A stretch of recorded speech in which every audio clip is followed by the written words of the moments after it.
सनातन प्रेमियों,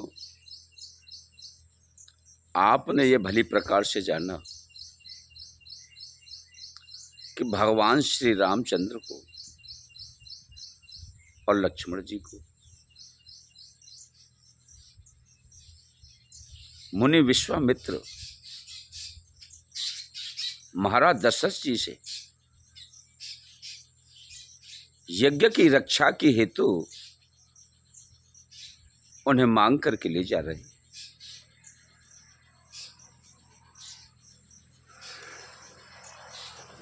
आप ये सब भली प्रकार से जानते हैं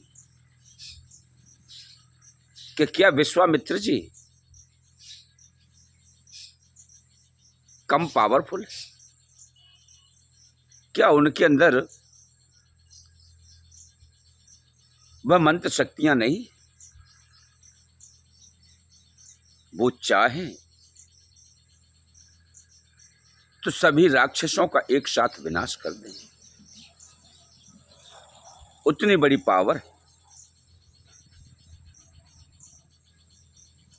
लेकिन प्रिय भक्तों,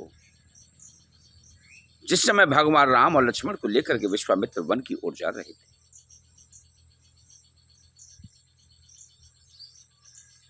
तो वहां पर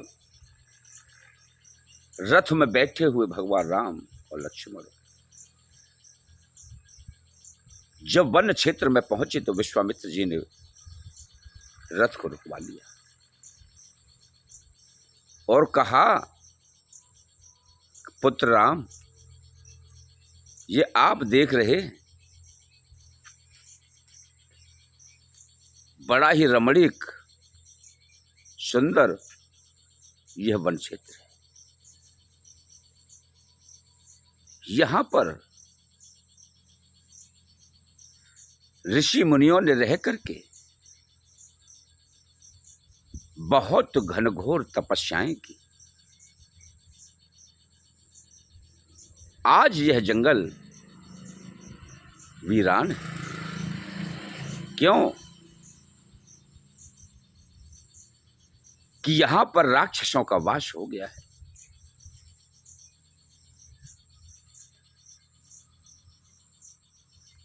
तब भगवान श्री राम ने महाराज विश्वामित्र जी के लिए यह बताया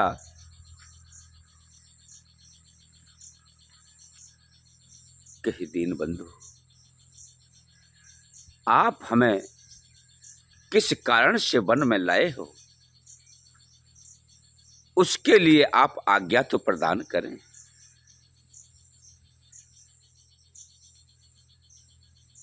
हम आपकी आज्ञा का पुनः पालन करेंगे। तब विश्वामित्र जी ने कहा कि पुत्र, यहां पर इस जंगल में एक ताड़का नाम की राक्षसी रहा करती है।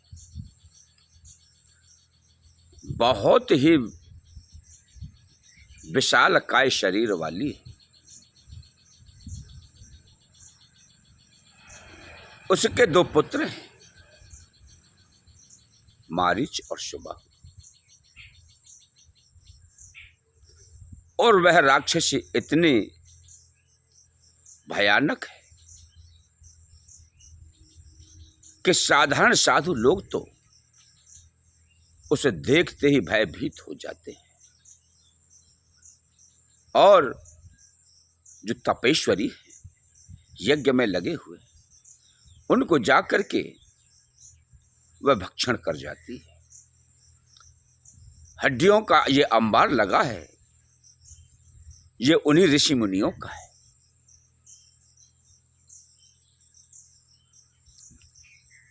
तो प्रभु श्री राम ने कहा, कहे गुरुदेव, आप कहिए, आदेश तो करिए।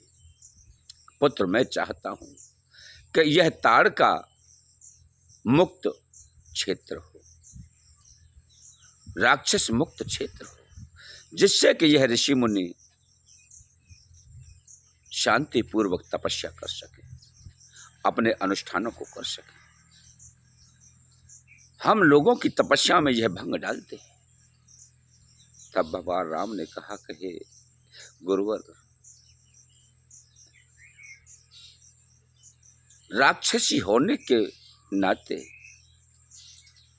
वह एक स्त्री भी है और स्त्री पर हाथ उठाना क्या क्षत्रियों का धर्म है?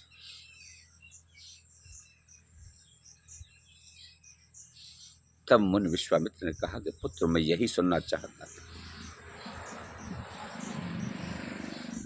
क्या आप नारी शक्ति के पुजारी हैं, नारी का सम्मान करने वाले, संतों का, ब्राह्मणों का सम्मान करने वाले, मर्यादा में रहने वाले हैं। लेकिन हाँ पुत्र, वह नारी ही नहीं, वह एक राक्षसी है। और राक्षसी भी उस प्रकार की है कि वह संतों को मार करके खा जाती है। जो देवताओं के अनुष्ठान यज्ञ हुआ करते हैं उनमें विध्वंसता डालती है। ऐसी निशाचरी का मारना कोई पाप नहीं है पुत्र।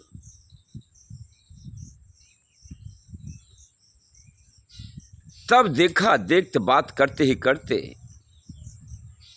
वह ताड़ का राक्षसी सामने पेश हो गई और भगवान राम पर झपटने लगी और कहने लगी, आज तक मैंने बुढ़े शुड्ढे महात्माओं को खाया है, उनके मांसों में मुझे इतना आनंद नहीं आया जितना इस नव युवक के मांस में आनंद आएगा।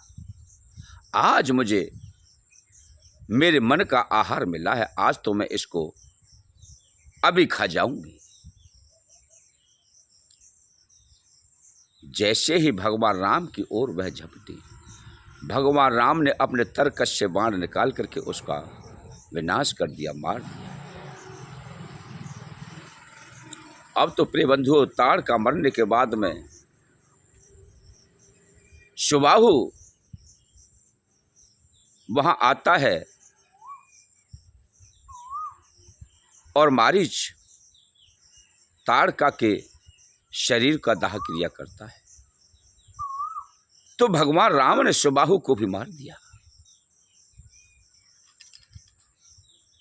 फिर मारीच आया।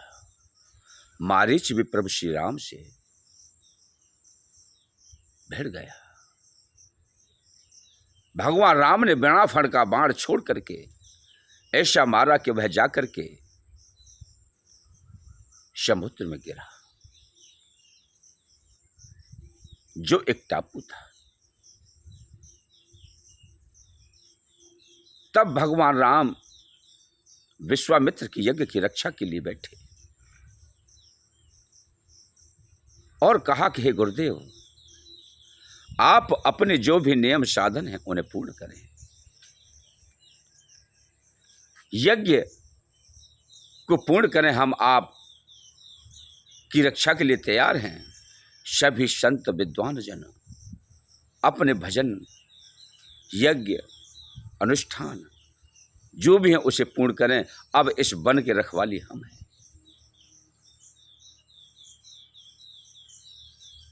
विश्वामित्र जी ने कहा कि बेटा, मैं तुम्हें ऐसा एक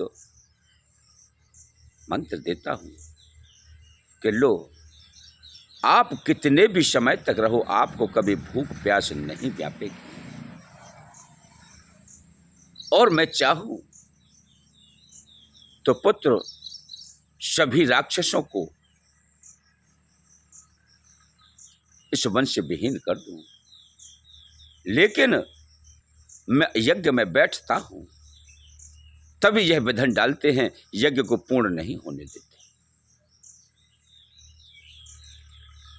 मेरा एक नियम है कि जब मैं अपने अनुष्ठान पर बैठूं तब से लेकर के जब तक मेरा यज्ञ संपन्न न हो तब तक मैं यज्ञ छोड़ नहीं सकता, तभी यज्ञ संपन्न हो।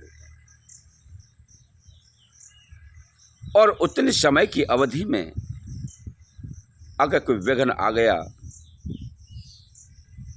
तो यज्ञ भंग हो जाएगा। मैं उसे मार तो सकता हूं, इसलिए मैंने आपको यहां लेकर के आया हूं कि आप हमारे यज्ञ की रक्षा के लिए हमारी देखभाल करें। भगवान राम ने कहा, ठीक है गुरुदेव, आप अपने अनुष्ठान में लगिए, अब यह दायित्व हमारे ऊपर है। तब जाकर के विश्वामित्र जी अपने अनुष्ठान में लग गए।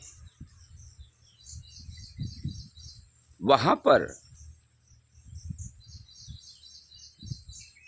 उस प्रकार से विश्वामित्र जी ने यज्ञ को पूर्ण किया।